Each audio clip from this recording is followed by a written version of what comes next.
அப்பத்தான் சேர்த்துக்கிட்ட, "இங்க பாருய்யா உனக்கு ஆண் வாரிசு பிறந்திருக்குன்னு" சொல்லிட்டு, அவங்களோட கையில குழந்தைய குடுக்க போக, ஆனா சேதுவும் தன்னோட மனசை கட்டுப்படுத்திக்கிட்டு கல்லா நின்னுக்கிட்டு இருக்கும்போது, கரெக்ட்டா அங்கேருந்து வந்த ஒருத்தங்க, "இங்க பாருங்க சார், உங்களோட ஃபோன் சார்ஜ் ஆயிடுச்சு. ஸ்விட்ச் ஆனும் ஆயிடுச்சு. அது மட்டும் இல்லாம உங்களுக்கு கன்டினியூஸா கால் மேல கொலை வந்துகிட்டு இருக்கு. ஏதாவது பிரச்சனையான்னு பாருங்கன்னு" சொல்லிட்டு அவங்க கையில அவங்களோட ஃபோன முதல்ல குடுக்குறாங்க. அதுவும் அவங்களோட அப்பா அவங்களுக்கு கன்டினியூஸா கால் பண்ணிக்கிட்டு இருக்கிறத பார்த்துட்டு உடனடியா சேது அந்த கால அட்டெண்ட் பண்ணிட்டு, "அப்பா நான் வந்துகிட்டு இருக்கேன். நடுவுல ஒரு சின்ன பிரச்சனை. நான் இன்னும் ஒரு 10 நிமிஷத்துல அங்க வந்துருவேன்.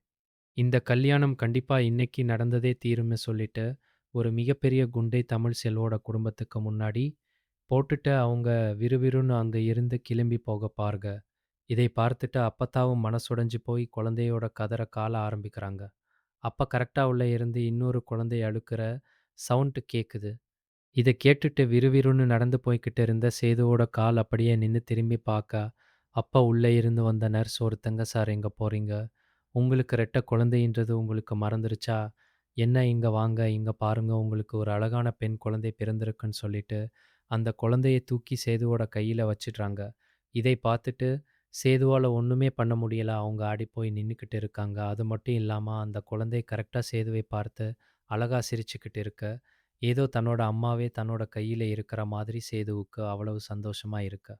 அது மட்டும் இல்லாம குழந்தையோட கையில ஒரு மச்சமும் இருக்கு.